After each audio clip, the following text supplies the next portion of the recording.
It is the Total Theater Tony Show, where we are looking at the nominees for the different categories of this year's Tony Awards. We've been having a lot of critics talk about what their thoughts are, and our next one, very, very proud and excited to have with us, as she has been for several years. She is a theater critic for WMNR Fine Arts Radio in Connecticut. She's also on the executive board and the nominating committee for the Outer Critics Circle, and she is a founding member of the Connecticut Critics Circle. Please welcome to the neighborhood on this Tony Show, Rosalind Friedman. How are you, Roz?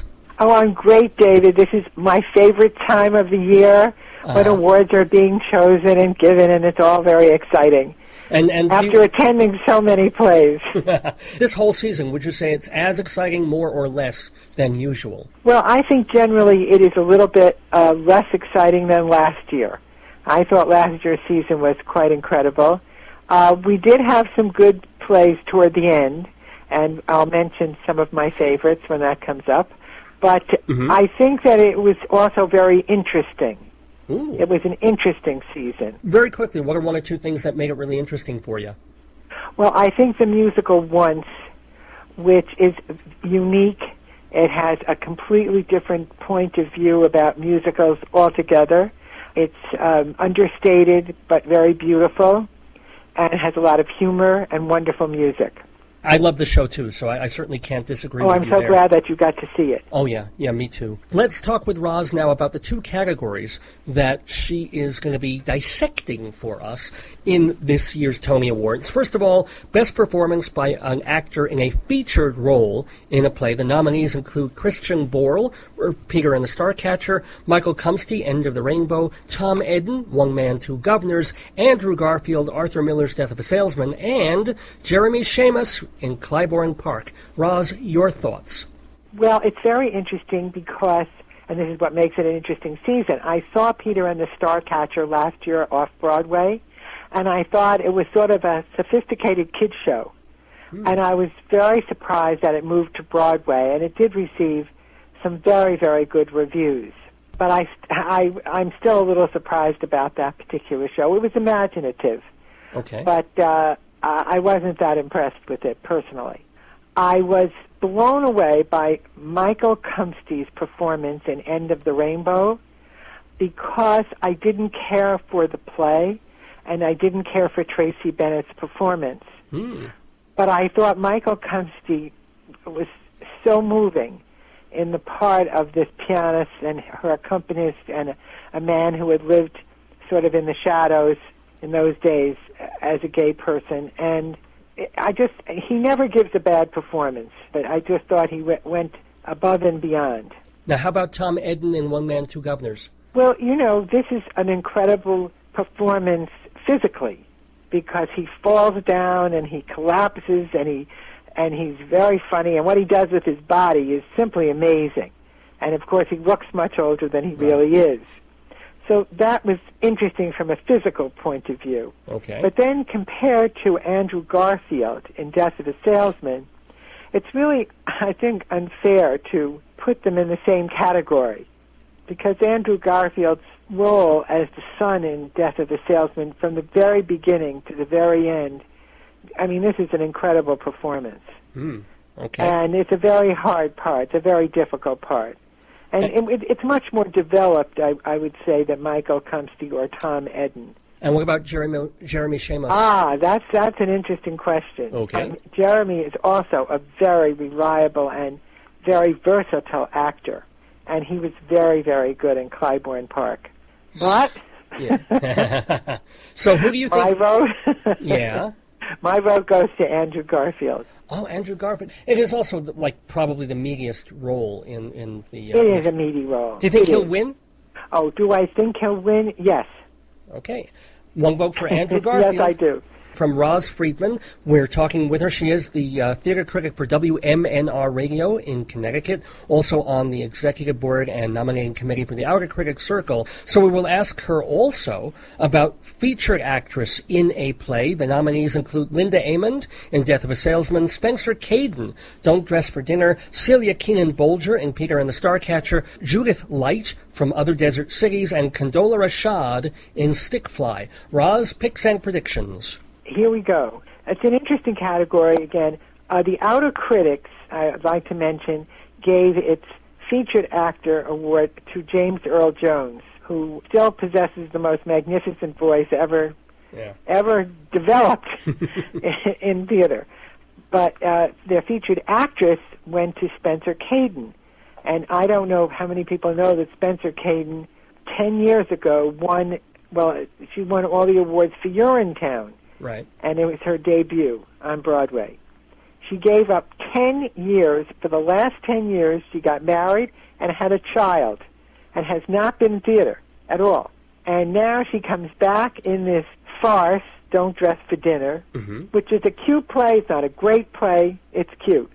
And she's phenomenal. And she won our Outstanding Actress, Featured Actress Award.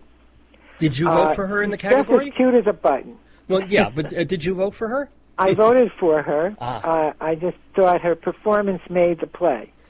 But here we have Condola Rashad. I love the play Stickfly. I thought her performance was excellent. Judith Light was very, very good and took the place of Linda Lavin, who started in that role, who began in that role, and moved over to the Lions. That's another story. Celia Keenan-Bolger, she's so talented. But I didn't think that Linda Amond in Death of a Salesman, I thought she was good, but I didn't think she was great. I mean, I thought she was fine in the role, but I've seen this role played by others, and she didn't bring anything new to it. I agree with that. Yeah. So can I ask, do you think the Tony voters will go with Spencer Caden on this one, or who? This is a toughie. I really don't know what's going to happen with this award. But anyone who saw Don't Dress for Dinner? No, I did not. Yeah. Well, if you haven't seen her, she really pulled off. It was quite a tour de force. I would love it if she did win it, but I wouldn't be unhappy if anyone else in this list won. And Condola Rashad is a young, as you know, wonderful actress. And she did a very, very good job in the role. So I'd love to see, it would be wonderful if she could win. Now, Roz, we have just another moment or two with you, and I'm curious, you just a week or so ago got through with the Outer Critics Circle Awards. Any great moments, anecdotes that you recall from the ceremony and from the OCC? Yes. Josh Gad from the Book of Mormon was one of our presenters.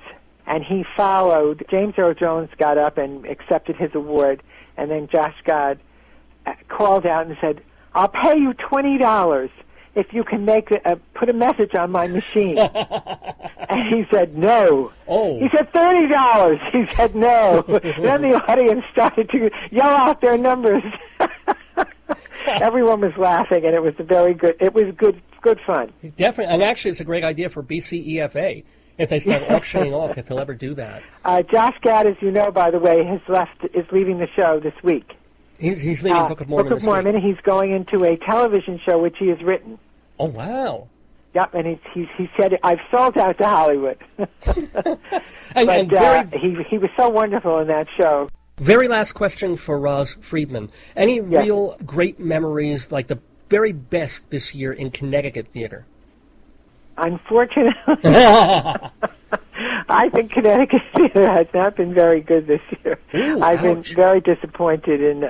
But we did have a Pulitzer Prize winner in Water by the Spoonful, which was at the Hartford Stage, and it was a good play. I have to tell you, I'm not sure I would, give it a Pulitzer Prize, but it was an interesting play.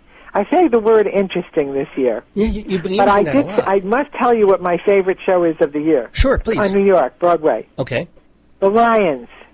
Oh, I love that. It did not get the attention it should have.